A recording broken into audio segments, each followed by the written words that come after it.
Thank you. Now I can say welcome to Unity Spiritual Center, Pflugerville. And we're here celebrating, 2 days before Christmas, the birth of Christ. And it's a different, as I said earlier, it's a slightly different context that we want to share. And the idea behind it is, a lot of people don't know, the Bible is really a series of metaphors or metaphysical stories interpreting the spiritual growth and changes that occur in a human life. And it goes way back in history, and it goes through the original Torah into the prophets, and then into other areas, and then into the renewal of the Christ with the birth of Jesus. So it's a very, very interesting transition through history and the history of our own personal lives. And we're going to talk about the birth of the Christ this morning, because that's what we're really celebrating, but we're going to put it in the context of the birth of the Christ is about you, because each one of us is connected with Spirit. And it's very interesting, for some of you, we've been talking about the idea that when children grow up without contact, so without touching, without love, they literally don't develop neural structures that allow them to associate with other people as they get later in life. And they call that radical attachment. Reactive attachment disorder. Thank you. I've got my expert here this morning. And it really, literally, the brain cells don't grow so that they know how to operate socially in the world around them. Okay, and one of the issues that has occurred for centuries is we've talked about a God, we've talked about a power, we've talked about something bigger than us that's behind everything. But the problem is we can't touch it, we can't feel it, we can't see it, we can't smell it, we can't associate with it because we have no context in which to associate with it.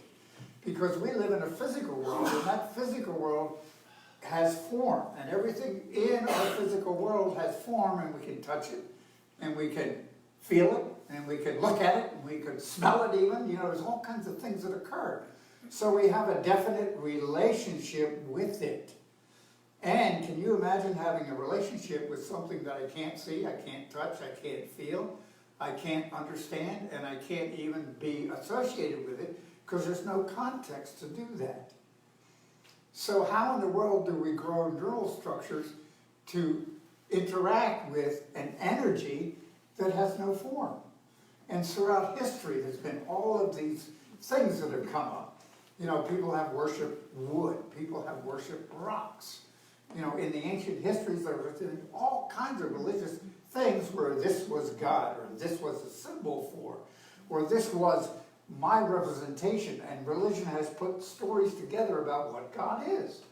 And in our own popular area, God is kind of like a guy sitting out on a cloud. Okay, now how come it's a guy? How come it's not a gal? Or how come it's not neutral? See, we make up all these stories based upon who we are and who we have been associated with in form. Okay, so look around you. Go ahead, look around you. And if you look at each other, you can see, you immediately know who people are. There's Bruce, and there's Madeline, and there's, you know, if we can see. And if we can see, we know, so we don't know somebody because we haven't associated with them before. But the minute we get their name, the minute we create a memory that goes into our memory bank and becomes part of our subconscious mind. Anybody agree when we meet somebody a week later, 2 weeks later, we go, oh, I know them, but I don't remember their name. Because the data bank's not complete. So how in the world can we associate with a formless spirit that has no form? And we have made up all kinds of stories over the centuries to fill that gap in. So you get the conundrum we're in, and everybody's got all kinds of stories that your story is right and my story is wrong, or my story and we're going to fight about it. And there's been wars over that very interpretation of something we don't know about. Did you see the craziness of the whole thing? And the truth is, there's been this history over years that slowly has been accumulating through knowledge, through understanding, through secret societies, and all kinds of things. And basically, we're coming to an understanding and unity through Charles Fillmore, put a lot of these things together back earlier in this century. And the idea behind it is, let's look at God as spirit. Let's look at God as an energy behind everything. And let's start understanding how we can make a connection with this formless, touchless, senseless energy we call God. Because we know there's something behind everything. Everybody agree with that? Mm-hmm. We all know there's something more, and that's what keeps us being driven on the spiritual path. So, and the problem is, once you go on the spiritual path, you're stuck there. And I say that because once you get an inquisitive mind, and you really start looking, and you give up all the skepticism that you've been trained to use, you start going, maybe there's more. Maybe there's a higher level. Maybe I can make that connection. And that's what we're here to address this morning. Because the idea behind Christmas is a channel in order to make contact with that higher being, or that higher energy, whatever you choose to call it. Is everybody there? Mm-hmm. Now, what does that mean? And if you go into Luke, which is the 3rd chapter of the Bible, Matthew, Mark, Luke, and in Luke, that's the famous story about the shepherds and the angel and all that type of thing. And in that process, it goes through the story of the birth of the Christ. And when Mary was due, they went to Bethlehem, and he was laid in a manger. And there's a lot of, let's call it metaphors or ideas behind that. Now, the idea behind this is, when we've been looking at it the last few weeks, the idea that negative thinking has been transmitted down to us back 7 and 8 generations. Science now knows that in what we call epigenetics. And so that a traumatic event that an ancestor in your life had 7 generations ago is being acted out in your life or my life. So you take 8 generations, 7 generations, you're looking at 1,500 people. Okay, so we're dealing with all that negativity coming down to us. Anybody agree the world's fairly programmed to negativity? Because everybody's made up stories about the way things should be. Well, you know, it's like we bring it up from time to time. It's kind of like the political situation right now and issues about, well, I'm not going to go there. I'm not going to talk about those things. But all those things that divide us are just stories we make up about the way things should be, because we are so embedded in form, not understanding what we call God, or a higher power, or a spiritual side of me. And the metaphor of the birth of Christ. Now, Charles Fillmore is the one that filled in the metaphysical interpretation of things, but Mary is considered the pure soul, purity in effect, or incarnation. So purity, and pure in life, pure in spirit. Okay, and Joseph is considered in definitions infinite or infinite wisdom, intuitive wisdom. For a lot of us, we know occasionally we have intuition things. Anybody agree? Once in a while you know things ahead of time. And you know what's right, you know what's wrong. It's fascinating to us that in our real soul, we know what's right and what's wrong. Of course, we don't listen to it all the time. At least I don't. I know about you. I go, oh my God, I do better than that. So we act out life. And so the intuitive wisdom that is inherent within us is a form of Joseph, and the purity that we are is Mary. And out of that came the Christ child, and the Christ child is that pure connection within us individually, that we are divinity and we are the children of God. Now, I don't know about you, but my Bible says that, agree? Mm-hmm. It says we're children of God at least, 5, 6, 7 times in different places. And through that process, then, it's a metaphor helping us understand who we really are. And it's one of those issues. We hear about it, but we go, oh yeah, okay, isn't that a nice story? But I want you to get it. Okay, and that's the idea of what are we doing? And throughout history, there have been all these stories that the world has made up, and we're reacting to other people's stories, not knowing within us is already the truth. So what we're here to talk about is understanding and believing who you are. So the birth of Jesus, or Jesus the Christ, and the Christ, by the way, is a title. The word Christ in Greek was light or enlightenment, okay? So it's a title. It isn't, Jesus Christ is not his name. Jesus, or Yeshua, was his name. And his full name was Yeshua ben Joseph, which was Jesus, son of Joseph. That's how he was addressed at that time, okay? So Jesus, the Christ, was added on later when the Greeks started getting involved. So the word Christ is who you are. It's that place where we are one with God. It's that place where you are God infinitely expressing itself. Now the problem is, if you go back to the RAD thing we're talking about, we don't have a root in order to connect with it because we haven't learned how to connect with a senseless, formless, invisible entity because we haven't addressed that. We don't know. So how do we readdress it and make that connection to that energy we know is there? Most people really believe that there's something higher than what I'm doing. Yes? Mm-hmm. And that's why we do some of the crazy things we do. Do you understand what people do? I mean, there's people that walk around a monument how many times, and there's people that go on trips, and you know, there's all kinds of rituals people go through, and it's all to create that feeling within me that everything's okay. But the truth is, within you, everything's okay now because you're a child of God. And a child of God inherits what? Everything God is. And everything that God has. And everything that God wants. Okay, he wants, she wants, it wants through you. Because how does God express itself in this physical term? You're here to bring God into manifestation.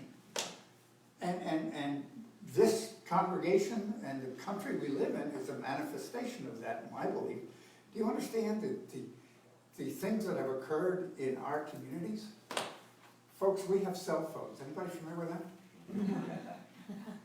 Can you imagine what it would have been like if Moses had a cell phone coming out of the desert? Now, were the things necessary to have cell phones available back then? Yes. Was the knowledge there? No. So the raw materials were there, but the knowledge wasn't there. So we said the purity connected with the intuitive wisdom creates who we are, what we are, and the things around us. So where does creativity come from? Where does great art come from? Where does great music come from? Where does great speakers come from? Where do great mothers come from? Where do great fathers come from? It all comes from that innate spirit of the Christ within us, creating a new world. And it's time for me and you and I and us to get on that train. So, and this whole idea of the reactive attachment disorder has gotten a hold of me. Because I understand now that I was not trained and I didn't grow up in a household that showed me how to connect with God. And anybody agree? Most of us haven't. As far as I know, there's been one individual that grew up without error. And that's the birth of Jesus that we're talking about. And what kind of life did he lead? See, he didn't evidently have 7 or 8 generations of junk to download it into his consciousness when he was born. He didn't allow the consciousness of the world around him that tells me there's 2 political parties, and there's guns, and there's not guns, and there's this, and there's that. And all these stories that are made up aren't part of the consciousness of a Christed being. So Jesus came into the world pure, without error, and I will use the word without sin, which is the pure being of the Christ. Okay, so he was able to share that message. And that's the message of the Christian, of Christ.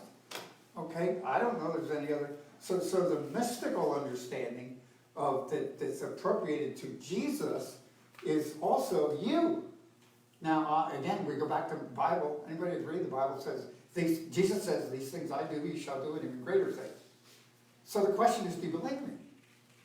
And I'm saying the birth of the Christ is there now for you. Now, here's the problem. Are you ready? You've got to agree to it.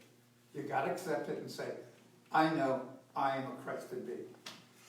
Because until you accept that and decide who you are and start acting that way, it's not there for you. Now, I'm on a tear. Because I got all stirred up. Valerie, where's my notes? I know they're right here. Val started off her meditation with the Christ is, this whole idea is a new beginning. Birth of the Christ Spirit within us. So it's a new beginning. Now, a birth is a new beginning, agree? And I'm not a mother, I'm a father. But in the beginning, the baby needs to be nurtured and taken care of, yes? Now, can you imagine taking, what, a 10-day-old child and feeding it coffee or beer? Or what else can we feed a child at that age? We give it milk, we give it to sit, and the Bible says sincere milk of the Word. Okay, so you have a new Christed being within you, and we're saying it's time to accept that, bring that, and understand who you are. And if you really get who you are, then that understanding that you are a child of God, expressing God, then you need, that's a new baby, that's a newborn, that's a new beginning, so you need to take care of it. And in the emotional, spiritual world, what is taking care of it? Speaking good words. Can you imagine complaining and creating conflict with a brand new baby? See, you're the Christ. You have this new Spirit of God within you, and as you let it grow, you need to give it positive, loving thoughts. So it's a metaphor, and this whole thing is a metaphor for who we are. So I went on. There's a divine energy behind everything. I mean, even quantum physics now says there's a power for good in the universe.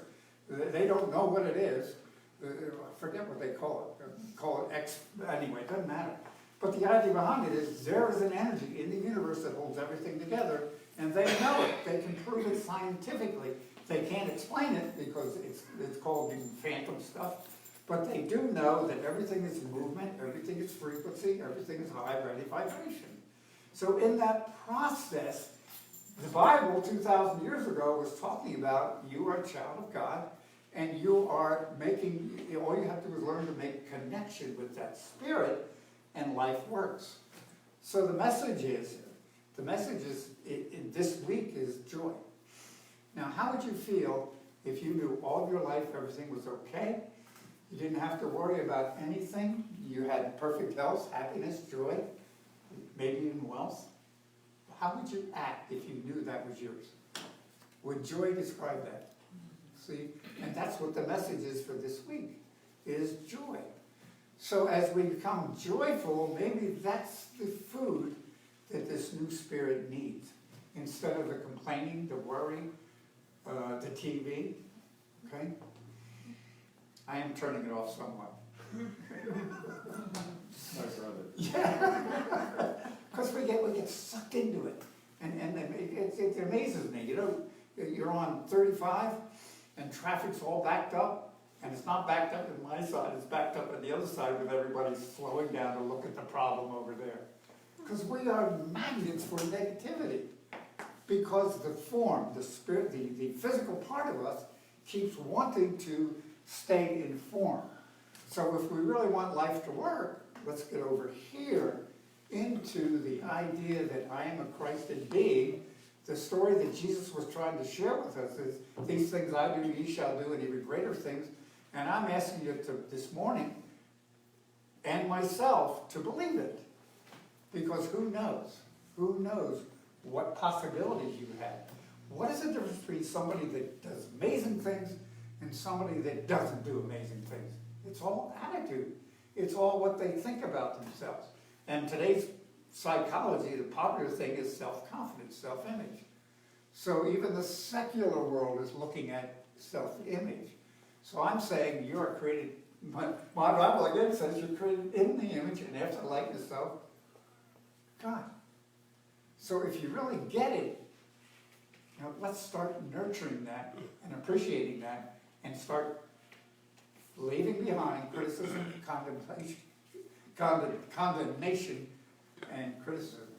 Because that's the stuff that cuts us off. There's so much more. I was looking, by the way, I go back and read things. Okay, and these brochures have been sitting on the back table. Okay? By the way, they're back there for you, and we want you to pick them up. And I need my glasses on. But this is a community of people, and people that are on a spiritual path looking for a higher understanding of life. So it says, unity is an open-minded, accepting spiritual community that honors all paths to God. It helps people discover and live their spiritual potential and purpose. So what is our spiritual potential? You know, one of the questions in consulting is, what do you want to do? And you'd be amazed how many people say, well, I don't know. I haven't figured it out. Well, someday I'll fix it. Folks, someday is gone. It's now time to take a look at what do you want to do? What's your highest purpose in life? Okay? And what is your spiritual path? What is your spiritual potential? What can you do? And I'm also reminded that we make choices. You know, right now I'm making a choice to go on a spiritual path or a physical path. So every choice I make, if I make a choice to go for lunch today at, I don't know, McDonald's, a whole series of events comes out of that McDonald's. So every time I make a choice, I create a new path on life. And what are the possibilities for my life? They are endless, because every time you make a choice, your path changes. So we are making a choice every moment of every day. It's like Valerie was saying, that it's not, the birth is not just once a year, once a month, once a week, it's every moment. Every moment, we're making a choice to live in spirit or in the world. And I figured out the world ain't working for me the way it is in my thinking, because I've been flawed in my bringing up and in my subconscious mind. And I know spirit can overcome that. Over here it says, please join us to experience our inclusive sanctuary. You are encouraged to grow and are supported wherever you may be along your spiritual path. And we're all in different places in our spiritual path. Some of us are here, some of us are there, but the key is, am I on the spiritual path? Am I learning to make a difference in the world? Am I part of the new world, or am I part of the old world? And what are the choices I'm making, and where am I going? Well, I don't know about you, but I realized this week, even the new church, I came home to Madeline and I realized, you know, we're talking about a building, and Bill gave us some 3D ideas. But you understand, we're going to have a brand new building. Now, you know what else we need? People. People. And we're going to need things. We're going to need a maintenance type person. We're going to need a grounds type person. I don't know about you, but we're going to be 100, 150 folks, so I would love to have an associate minister around. Our prayer chaplains, we're going to need at least, 4 or 5 more prayer chaplains. We need a full-time administrative person. We're going to need all of these issues. You're going to do that? We're going to need an accountant. We're going to need all these things. So this whole issue is much bigger, and this community is growing into that as we make the choice every day. And we love having you here. We appreciate you very much. And we're going to ask you to, wherever you're going, go home, make a difference. Because the world needs your radiation of love. And it's kind of like, okay, I've run out of information.